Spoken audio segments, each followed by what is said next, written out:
आज मैं अपने इस वीडियो में केमिस्ट्री की जो बेसिक कॉन्सेप्ट्स हैं उसमें हम दो नियमों को ले रहे हैं जो उनकी अहम भूमिका है।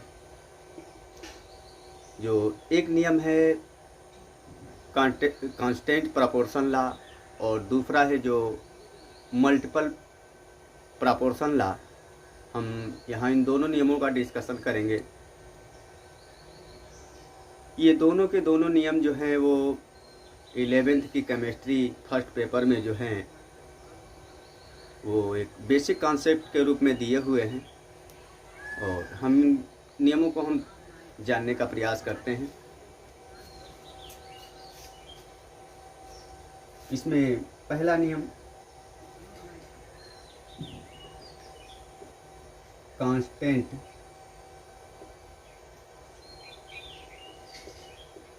प्रोपोर्शन लॉ और दूसरा जो है वो मल्टीपल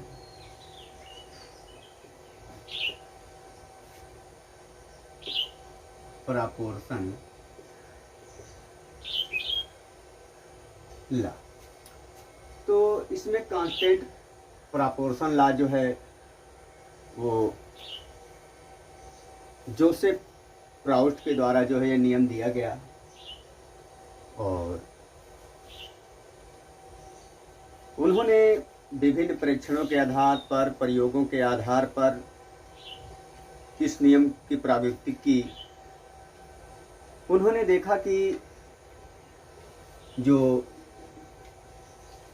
क्यूप्रिक कार्बोनेट है वो आर्टिफिशियल और नेचुरल दोनों रूप में, एक तो उन्होंने आर्टिफिशियली उसको बनाया था और दूसरा जो था वो नेचुरली प्राप्त था क्यूबिक कार्बोनेट। दोनों नमूनों में जब उन्होंने इसका जो परीक्षण किया तो ये पाया कि जो सेम यौगिक में जो है जो तत्वों की जो प्रतिशत मात्रा जो उपस्थित है वो समान है। तो इससे उन्होंने ये निष्कर्ष निकाला कि जब दो या दो से अधिक तत्वों को एक निश्चित अनुपात में मिलाया जाता है तो हमेशा जो है यौगिक का ही निर्माण होता है और समान यौगिक का ही निर्माण होता है। जैसे हम देख लें कि यहाँ यदि हम हाइड्रोजन और ऑक्सीजन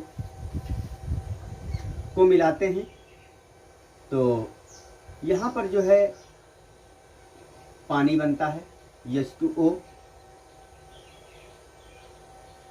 2H2O। हम यहाँ पर देख रहे हैं जो पानी के एक अणु में जो है 2 हाइड्रोजन 1 ऑक्सीजन है। भारात्मक दृष्टि से देखें जो तो हाइड्रोजन का जो परमाणु द्रव्यमान है 1 होता है और ऑक्सीजन का जो होता है वो 16 होता है। Hydrogen 1 oxygen 16।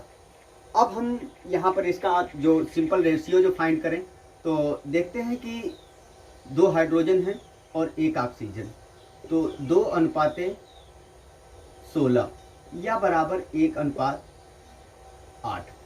इसका तात्पर्य यह है कि जब भी हाइड्रोजन और ऑक्सीजन को जो है 1:8 में मिलाया जाएगा भारात्मक दृष्टि से, हमेशा जो है वो पानी ही बनेगा। इसी प्रकार से हम अन्य एग्जाम्पल को जो लें तो जैसे मान लेते हैं कि यहाँ कार्बन को ऑक्सीजन के साथ दहन किया जाता है, जलाया जाता है, तो यहाँ पर जो है वो कार्बन डाइऑक्साइड बनता है। अब यहाँ कार्बन का जो द्रव्यमान है वो 12 है और ऑक्सीजन का हम जानते हैं 16 है। अब भारात्मक दृष्टि से अब हम इसको लेते हैं और इसका अनुपात ज्ञात करते हैं तो ये 12:16 दूना 32 और ये 4 तिहाई 12 और 4 बट 32, ये बराबर हो गया 3:8। इसका तात्पर्य है कि जब भी हम जो कार्बन है और ऑक्सीजन है उसको 3:8 में मिलाएंगे तो हमेशा जो है वो कार्बन डाइऑक्साइड ही बनेगा। इसी प्रकार से यदि हम ऑक्सीजन की मात्रा कम हो और कम ऑक्सीजन की उपस्थिति में जो है हम कार्बन का जो बर्निंग जो करते हैं तो ये हमें ज्ञात है कि कार्बन और ऑक्सीजन ये मिलकर के कार्बन मोनोऑक्साइड बनाते हैं। तो अब यहाँ कार्बन और ऑक्सीजन का यदि हम सिंपल रेशियो जो ज्ञात करें जो, तो यहाँ 12:16, तो 4×12 और 4×4 16, तो हम देख रहे हैं कि ये 3:4, अर्थात यदि कार्बन और ऑक्सीजन को ये 3:4 में मिलाते हैं तो हमेशा जो है वो कार्बन मोनोऑक्साइड ही बनेगा। जोसेफ प्राउस्ट ने जो है इन विभिन्न प्रेक्षणों के आधार पर जो है ये सत्यापित किया कि जो यौगिक होते हैं उसमें जो तत्व जो निहित होते हैं वो समान अनुपात में वो होते हैं और समान अनुपात में मिलने पर ही यौगिक का जो है निर्माण होता है। अब हम आते हैं सेकेंड नियम पर जो है जो मल्टीपल प्रपोर्शन लॉ है। मल्टीपल प्रपोर्शन लॉ ऐसे जिसकी खोज जो है जिस नियम को जो है डाल्टन ने दिया था और उन्होंने बताया कि जब दो समान तत्व रासायनिक संयोग करके एक से अधिक यौगिक का निर्माण कर सकते हैं तो एक तत्व से संयोजित होने वाला दूसरे तत्व का जो द्रव्यमान होता है वो सूक्ष्म पूर्णांक के रूप में होता है।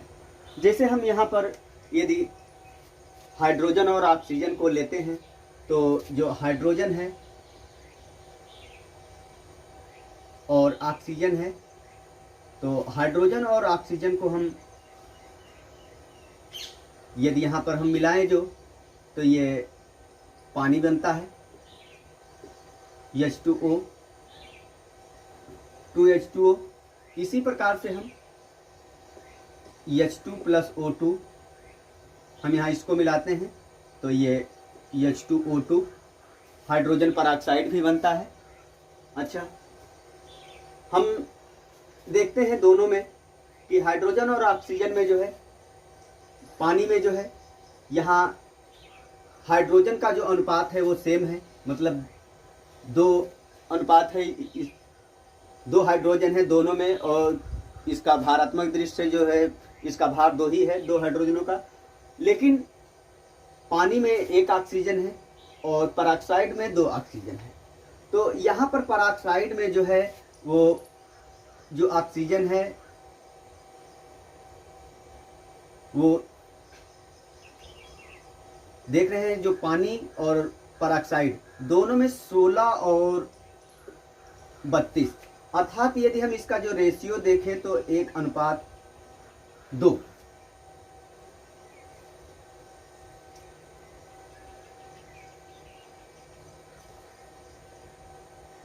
इसी प्रकार से हम अन्य एग्जाम्पल को भी ले सकते हैं हम।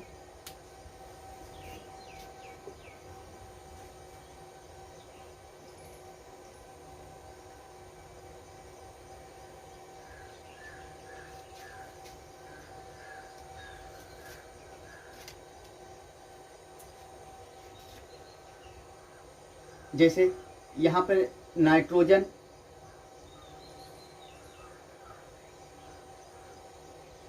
और ऑक्सीजन, तो नाइट्रोजन और ऑक्सीजन ये मिलकर के ये 2NO और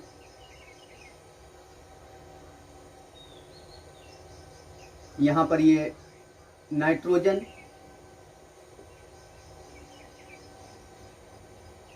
2O2 ये 2NO2 दोनों का निर्माण करते हैं।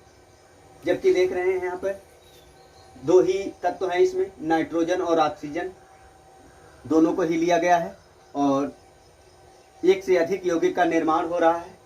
तो नाइट्रोजन जो है, नाइट्रोजन का जो भार है वहाँ यहाँ पर समान है, वो 14 है। जबकि ऑक्सीजन जो है, इसमें NO में ऑक्सीजन, NO में जो ऑक्सीजन की मात्रा है वो 16 और NO2 में जो ऑक्सीजन की मात्रा है वो 16 दूना 32। अब हम यहाँ पर जो इसका जो दोनों तत्वों में जो ऑक्सीजन का जो सिंपल रेशियो जो देखें, जो तो हम देख रहे हैं कि जो 16:32 या बराबर 1:2 है। जबकि जो नाइट्रोजन जो है वो स्थिर है।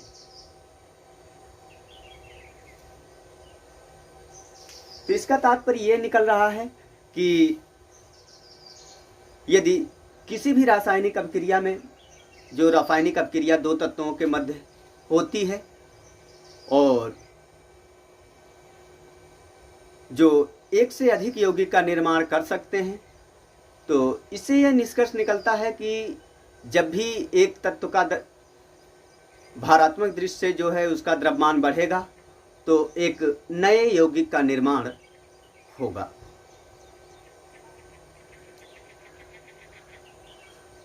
इसी बेसिक कॉन्सेप्ट के अंतर्गत जो है गैलिसेक ने जो है गैसों पर जो है नियम दिया और उन्होंने बताया कि जो किसी रासायनिक अभिक्रिया में जो गैसों का जो संयोजन होता है या गैसें जो उत्पन्न होती हैं, हमेशा वो एक सरल अनुपात में होती हैं।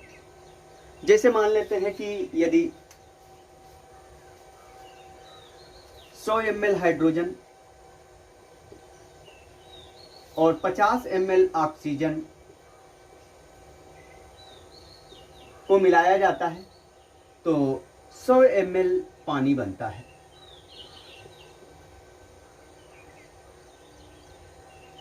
यहाँ पर ये 100 ml हाइड्रोजन, 50 ml ऑक्सीजन और यहाँ पे 100 ml